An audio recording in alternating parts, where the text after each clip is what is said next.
The pediatric oncology ward had become our second home, its antiseptic smell as familiar as morning coffee. Tommy's room was filled with the usual beeping monitors, but today they seemed more ominous, marking time we no longer had.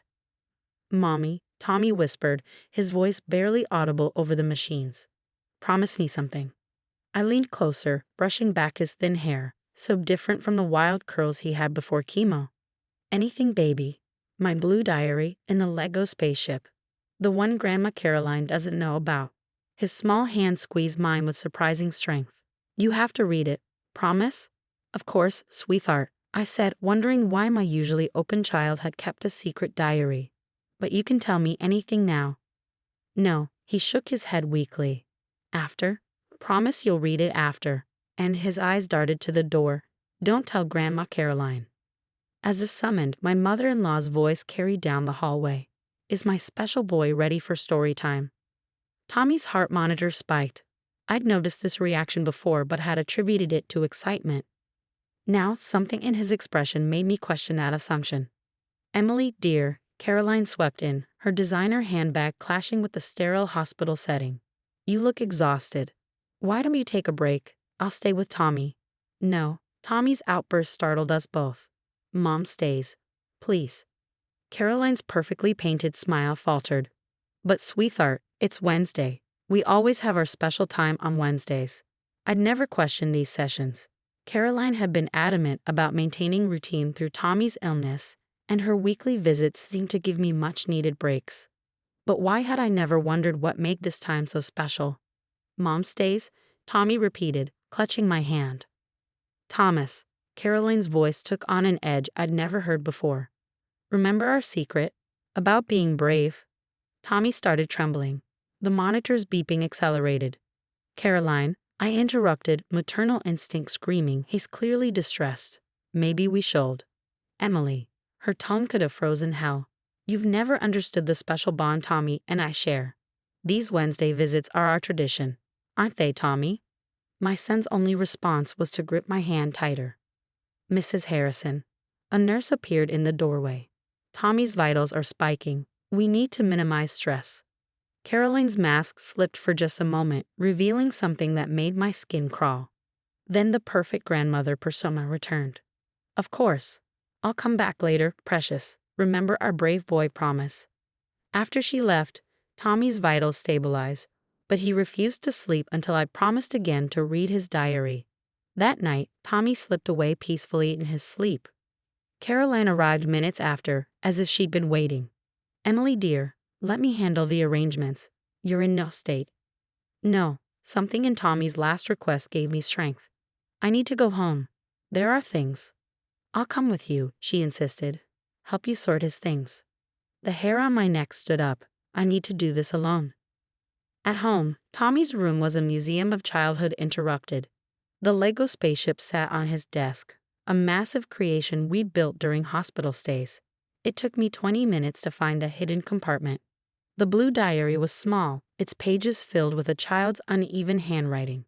The first entry was dated 2 years ago, just after his diagnosis.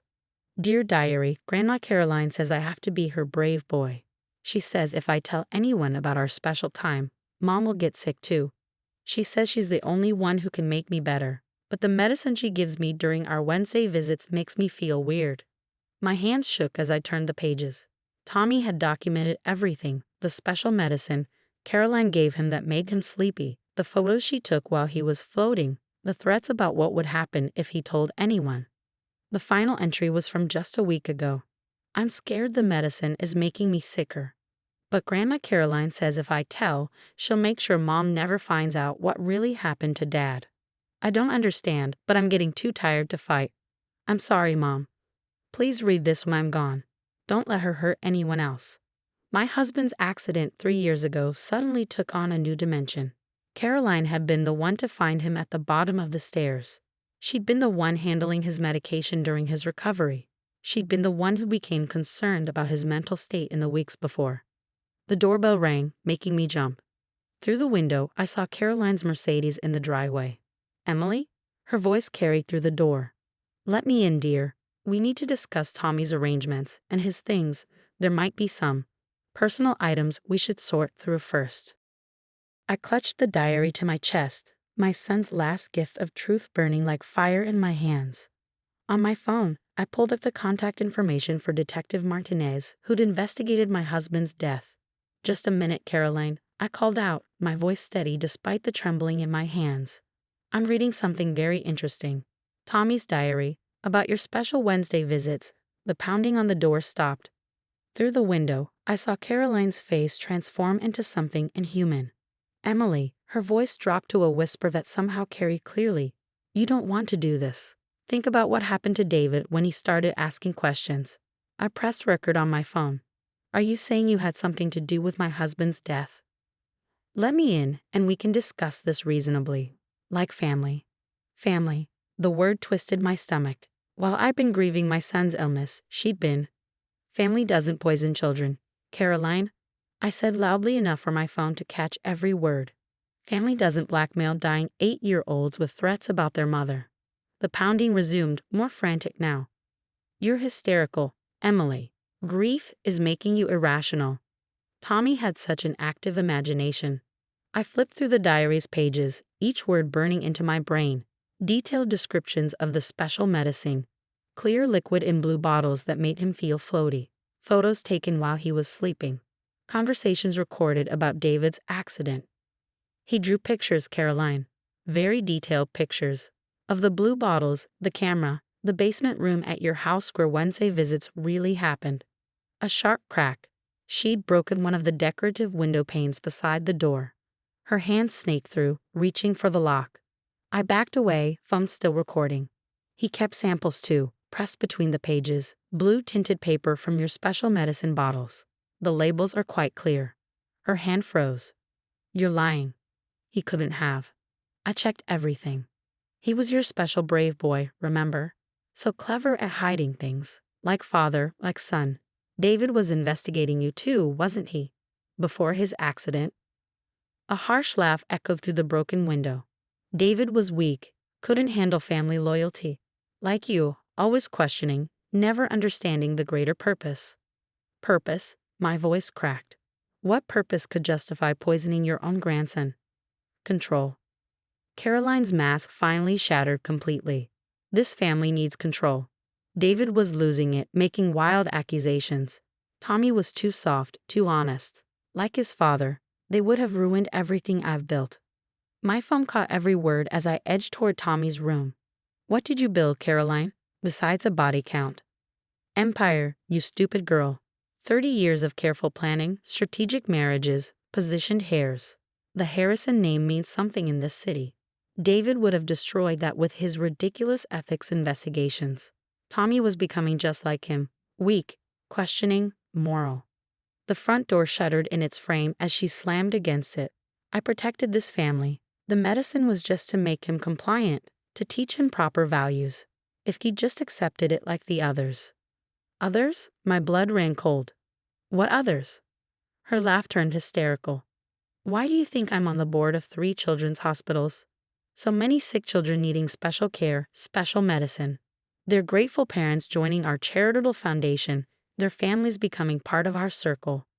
I reached Tommy's desk and grabbed the Lego spaceship. Inside the hidden compartment, behind the diary's usual spot, I found a USB drive labeled Evidence, Dad's Files. "The police are on their way, Caroline." I wasn't bluffing. I texted Detective Martinez the moment I started recording. "Tommy left us everything. His diary, the samples, and apparently his father's investigation too. No one will believe you." But panic had crept into her voice. "I'm Caroline Harrison. I run 3 charitable foundations. I've raised millions for sick children." "Yes," I said quietly. "You certainly found a lot of sick children, didn't you? How many got your special medicine? How many families did you blackmail into your empire?" Blue and red lights reflected through the windows. Caroline's shadow disappeared from the door. "Mrs. Wilson." Detective Martinez's voice boomed from outside. "This is the police. We have the house surrounded." I heard cars starting, tires squealing, Caroline making a break for it. "South Side," Martinez barked. Subject fleeing in a gray Mercedes.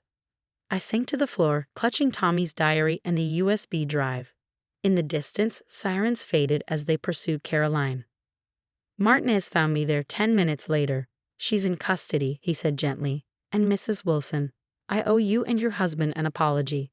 David came to me with suspicions 3 years ago. I didn't believe him. I handed him the diary and the drive with trembling hands. Tommy finished his father's investigation. 8 years old, dying of leukemia, and he's still. Like father, like son, Martinez said softly. Brave to the end. The next few hours passed in a blur of evidence collection and statements. Caroline's house was raided, revealing a hidden room filled with photographs, medicine bottles, and files on dozens of families. The basement room from Tommy's drawings existed exactly as he described it. As dawn broke, Martinez updated me in our living room. She's talking, claims everything was for the family's benefit, building a network of influenced families through charitable work. The foundation gave her access to sick kids, vulnerable parents. Perfect targets for manipulation. The medicine? Mostly sedatives, some hallucinogens. Nothing fatal on its own, but mixed with cancer treatments. He trailed off.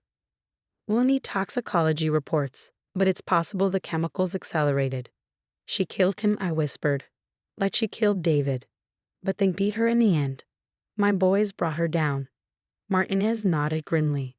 The USB drive contains David's complete investigation. Financial records, surveillance photos, suspected victims. Tommy added his own evidence, recordings of Caroline's Wednesday visits, photos of the medicine bottles. The kid was thorough. He knew he was dying, I said. Knew she was making it happen faster. But instead of saying anything, he gathered evidence, protected other kids from suffering the same fate. Martinez squeezed my shoulder. David would be proud. Later, alone in Tommy's room, I opened his diary to the last page. Below his final entry was a note I'd missed before. Mom, if you're reading this, I'm probably gone. But it's okay. Dad always said doing the right thing matters more than being afraid. I'm sorry I didn't tell you sooner, but I had to be sure we could stop Grandma Caroline forever. Dad's files are in the spaceship too. I found them hidden in his old office. I love you, Mom. Please make sure no other kids have to be her special brave boys. I hugged the diary to my chest, tears flowing freely. I promise, baby, I promise. 6 months after Caroline's arrest, the full scope of her charitable empire emerged. 27 families came forward with similar stories spanning 3 decades. The Harrison Family Foundation's network of influence reached into hospital boards, pharmaceutical companies, and city governance. The media dubbed it the Brave Boys case after Tommy's diary entries were made public. His detailed documentation, combined with David's investigative files, provided prosecutors with an airtight case. Caroline faced multiple life sentences. I stood in Tommy's room, now transformed into a different kind of memorial. His Lego spaceship sat in a glass case, alongside David's badge from the district attorney's office, where he'd worked before his accident. The walls were covered with photos of other children, Caroline's victims who'd survived, their families now united in healing. Mrs. Wilson, a soft voice called from the doorway. It was Amy Chen, mother of one of Caroline's former special children. The support group is ready to start. We turned our home into a meeting place for the families, a safe space to share their stories and rebuild their lives. Tommy would have liked that. Sometimes I wonder, Amy said as we walked downstairs, if Luke would have been as brave as Tommy. My son still has nightmares about those Wednesday visits. They were all brave, I replied. They survived. That's what matters now. The living room was filled with parents and children, some still bearing the physical marks of illness, all carrying invisible scars. But there was laughter too, children playing, parents sharing recovery stories. Detective Martinez attended every meeting, helping families navigate the ongoing legal proceedings. He'd made it his personal mission to dismantle every piece of Caroline's network. The pharmaceutical company's board resigned today, he announced. Their role in supplying Caroline's special medicine couldn't be ignored after Tommy's evidence came to light. One mother raised her hand shakily. Will she ever get out? No, Martinez assured her. Between Tommy's diary, David's files, and the physical evidence, she's facing 13 life sentences. She'll never hurt another child. The healing process was slow but steady. Child psychologists volunteered their services. Hospital protocols were revamped to prevent similar exploitation. A foundation was established in Tommy and David's names to protect vulnerable families. Late that night, after everyone had gone, I sat in Tommy's room reading his diary again. Not the painful parts about Caroline, but the hopeful messages he'd hidden between those dark entries. Dear Diary, even though I'm scared, I know Dad would want me to be strong. Not Grandma Caroline's kind of strong, but the real kind. The kind that protects others. Dear Diary, Mom looks so tired, but I can't tell her yet. I have to finish what Dad started. He always said justice takes time. Dear Diary, I found another kid getting Grandma's special medicine today at the hospital. I pretended to sleep and recorded everything on Dad's old phone. I'm sorry, Mom, but some things are more important than being afraid. A soft knock interrupted my reading. Sarah, one of the teenage survivors, stood in the doorway. Mrs. Wilson, I wanted you to have this. She handed me a handmade book titled The Brave Ones, in memory of Tommy Wilson. Inside were letters from all the children, thanking Tommy for saving them from Caroline. We're starting a peer support program, Sarah explained, helping other kids speak up about abuse. Tommy showed us how to be brave the right way. I hugged her, remembering how Tommy used to say that hugs were stronger than fear. He'd be so proud of all of you. Later, I added the book to the glass case beside the spaceship. Tommy's legacy wasn't just in exposing Caroline's crimes, it was in showing others how to transform fear into strength. How to protect those who couldn't protect themselves. David's picture smiled down from the wall, and I could almost hear him telling Tommy, "Good job, son. You did the right thing." The next morning, another family would arrive seeking help, another child would find their voice, another piece of Caroline's dark network would crumble. But tonight, in this quiet room filled with memories and hope, I whispered to my boys, "You can rest now. We'll carry on your fight. We'll keep others safe. We'll be brave, not Caroline's kind of brave, but the real kind, the kind that changes the world." And somewhere, I felt sure, a father and son smiled together, their mission accomplished, their legacy secure, and the army of survivors they'd helped create.